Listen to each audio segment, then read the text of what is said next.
Welcome back to another episode of Rock Boys Football. Dill, we're sitting here Sunday afternoon. This is about as bombshell as it gets, right? Jame Franklin, Penn State, going out and hiring defensive coordinator Jim Knowles away from the defending national champs, Ohio State Buckeyes. Best in the business. I don't really know if you can make that argument. You see, we got the tweet pulled up from On3. OSU's talent carry Jim Knowles on the defensive side of the football. Yeah, Ohio State was very talented on defense. There is no denying that. But what Jim Knowles did with this defense, I mean, pretty much number one in every statistical category you can find on the defensive side of the football. You can't argue that this is a home run hire. And Dill, the first thing that stands out to me is really two things. One, the coordinators that Penn State has going into 2025, elite. Right, Jim Knowles, I don't know if you can find a better defense coordinator in the country. Coach Koldnicki on the offense, I love what Jame Franklin's doing in terms of coordinators. The second thing that stands out to me, though, Jame Franklin's going to get over the hump or die trying. This is a national championship caliber move. And what's the one knock we all have with Jame Franklin? Look, Penn State putting out elite teams year after year after year, just can't get over the hump. This is one of those moves that you look at Jame Franklin saying he's emptying the clip. Like, we are going out to win a national championship in 2025. They're making the moves, acquiring the pieces to do so. I want to get into a little bit of what Jim Knowles did at Ohio State, talk about why I love him so much as a defensive coordinator. Fired up to get into it before we do, and as always, to the Penn State fans, it's been really fun talking about names that have emerged for Penn State over the last couple of weeks. And Dill, you heard the rumors about Jim Knowles. We never really talked about him because I just had a hard time seeing it go out and happen. And now we're sitting here Sunday afternoon and actually happening. It's been a blast. To the Penn State fans, can't thank you guys enough. If y'all do enjoy the content, consider subscribing to the channel. I'm going to be getting into some film Monday morning about Jim Knowles because he is a very fun defensive coordinator to talk about from a schematic standpoint. Dill, I will give you the T-box, though. Jim Knowles coming to Penn State.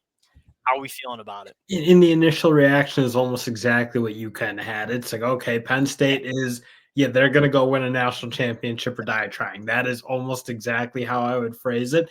And I think that should excite a lot of Penn State fans where you feel like you haven't exactly pushed maybe as hard as Ohio State or Michigan or even like a team like Oregon, who, again, those teams feel like they are willing to do just about anything to win a national championship. And Penn State's been so good for Jame Franklin's tenure. He just hasn't quite gotten over the Ohio States and the Michigans, that hump, if you will. I mean, they're gonna give it their best shot, and that's pretty much all you can ask for as a fan. And I think they have the roster to do it now. They have the coaching staff to do it. Jame Franklin, I do think, as much as people like to get on him, I mean, he's been really, really good there. And you're just looking to get that 1%. And Jim Knowles is a coordinator that can give you that 1%. Couple of things that I think I find kind of intriguing about this hire. One, you're Penn State, you're trying to go win a Big Ten championship, trying to go win a national championship. Who are some of the teams in your way? One, the Ohio State Buckeyes, they're going to be there in 2025, no doubt about it. You're taking their defensive coordinator, so now they got to figure out what they're doing on the defensive side of the football. The second thing that stands out to me, Dill, you saw Jim Knowles just have Will Stein and the Oregon Ducks offense in an absolute prison during that Rose Bowl game. And so you're also getting a guy that certainly knows how to deal with that team out west and their offense as well. It's a unique hire where not only it's a home run hire, but it's also putting you in probably a better position to deal with a team like Ohio State and Oregon going into 2025 as well.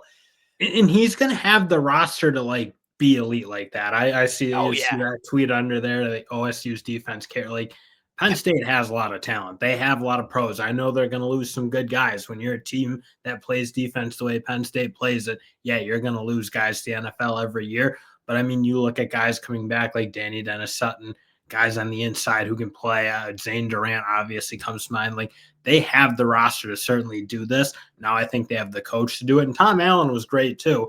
But let's be honest, like what Ohio State was doing on defense, it did feel like a different level from almost anyone else. Yeah, he is schematically one of the best in the business. And we'll get into that conversation a little bit more. Dill, going off your take on the roster, look, Jim Knowles clearly thinks it's good. He was in a good situation, and from everything you heard, Ohio State was prepared to make him the highest paid defense coordinator in the country. They were prepared to match the offers from, I think you saw Oklahoma. I think you saw a little Penn State. You heard some rumors about Notre Dame too. Like Penn State went toe-to-toe with Oklahoma, Notre Dame, Ohio State, said, this is our guy.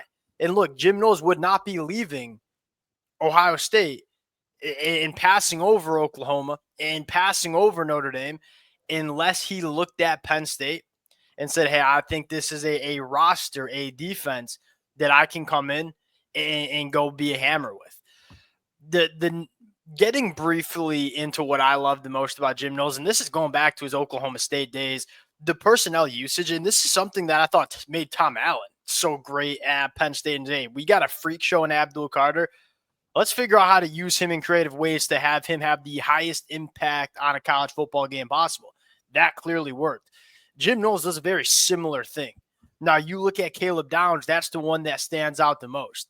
All right, Oregon likes to attack the middle of the field. They kind of burned us in the middle of the field at times in the first matchup in Eugene. All right, we're going to put Caleb Downs as like this center field. We're going to take away the middle of the field with our guy in Caleb Downs. Worked really well. Against Michigan, Caleb Downs also elite stopping the run. We're just going to put him in the box, be an extra run defender. Okay, Caleb Downs can match up in man coverage. You look at Caleb Downs, played 900 plus snaps for Ohio State, 330 box safety, 160 as a nickel, came off the edge 50 times, 393 as a free safety. The personnel usage is what I love the most. College football and coaching college football, and I'm there's a reason I'm doing this in my basement here. To simplify the sport a little bit, it's about putting your best players in the spots where they can have the highest impact.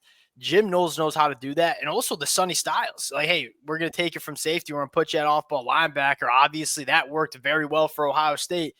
Love what he does in terms of maximizing the talent that he's going to have on this Penn State defense. And I also think the other thing I look at, and probably something if you're Penn State, maybe you felt at times was lacking to an extent on defense, is the ability to make in-game adjustments. I mean, even just like the Oregon first game versus Oregon to the second, I mean, totally different like unit almost felt like they really kind of shut the door on that team, gave up a lot of yards in the first game, come back the next game, and really kind of shut it down, dominate that football game. You look at that first drive that Notre Dame was able to put together the championship game. Really, then after that, they really put their foot on them. So, again, I feel like there were moments where Penn State they'd kind of do what they do, and it was, okay, that's just – and it worked because most of the time they were talented enough. And it's not like Tom Allen was running a weak scheme that had holes in it.